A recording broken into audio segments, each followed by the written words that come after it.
Hi friends, welcome to Rice and Spices channel. இந்த வீடியோவில் அடுப்பே use பண்ணாமல் சாக்லேட் பேடா எப்படி செய்கிறதுன்னு பார்க்க போகிறோம். அதுக்கு முன்னாடி நம்ம சேனல் நீங்கள் சப்ஸ்கிரைப் பண்ணலன்னா சப்ஸ்கிரைப் பண்ணுங்கள், கூடவே இந்த பெல் பட்டனையும் ப்ரெஸ் பண்ணுங்கள்.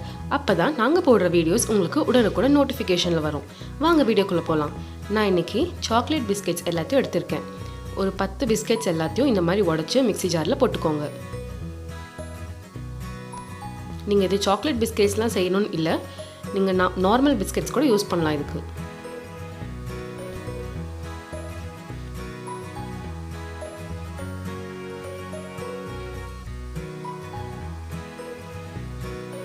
இதில் 2 ஏலக்காயை நான் உள்ளே போட்டுக்கிறேன். இப்போ நம்ம இதை அரைச்சி எடுத்துக்கலாம். பாருங்கள், இந்த மாதிரி நல்லா பவுடரை அரைச்சிக்கோங்க. கூடவே 2 ஸ்பூன் சர்க்கரை சேர்த்துக்கிறேன். உங்களுக்கு பிஸ்கெட்டில் ஆல்ரெடி சர்க்கரை இருக்கும், அதனால தேவையான அளவுக்கு சர்க்கரை சேர்த்துக்கோங்க. சர்க்கரையை சேர்த்துட்டு நல்லா இந்த மாதிரி பவுடரை அரைச்சிக்கோங்க. பாருங்க, இந்த மாதிரி பவுடராக இருக்கும்.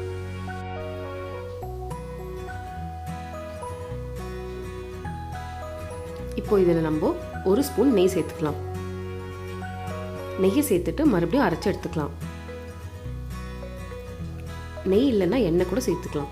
இப்போ கொஞ்சம் கெட்டியாக இருக்கும். இது எல்லாத்தையும் நம்ம ஒரு பாத்திரத்தில் மாற்றிக்கலாம். நான் இதில் 1 ஸ்பூன் பால் சேர்த்துக்க போகிறேன்.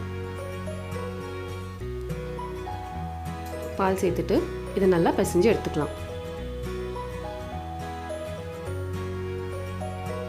இது நல்லா சப்பாத்தி மாவு பிசைகிற மாதிரி பிசைஞ்சுக்கோங்க.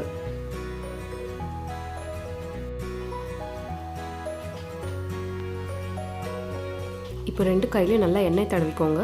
தடவிட்டு இதை சின்ன சின்னதாக உருண்டை பிடிக்க ஆரம்பிச்சிடலாம்.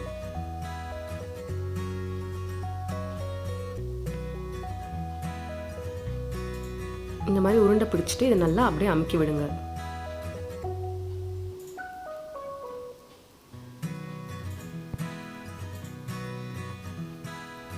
இந்த ரவுண்ட் ஷேப்பில் வந்ததும் நடுவில் ஒரு ஹோல் மாதிரி போட்டுக்கோங்க.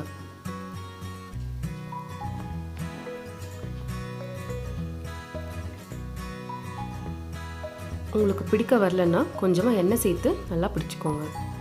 இப்போ இதே மாதிரி நம்ம எல்லாத்தையும் ரெடி பண்ணிடலாம்.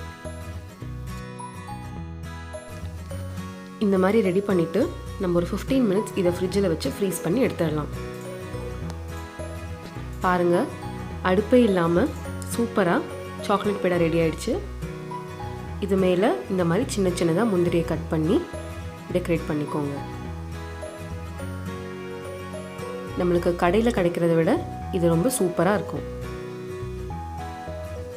இப்போ பாருங்கள் எப்படி வந்திருக்குன்னு. நல்லா செட் ஆயிடுச்சு. சாப்பிடவே அவ்வளோ டேஸ்ட்டாக இருக்குது. இந்த ரெசிபியை நீங்களும் வீட்டில் ட்ரை பண்ணிவிட்டு எப்படி வந்துச்சு எனக்கு கமெண்ட் செக்ஷனில் கண்டிப்பாக சொல்லுங்கள். வீடியோ பிடிச்சிருந்ததுன்னா லைக் பண்ணுங்கள், ஷேர் பண்ணுங்கள், சப்ஸ்கிரைப் பண்ணுங்கள். தேங்க்ஸ் ஃபார் வாட்சிங்.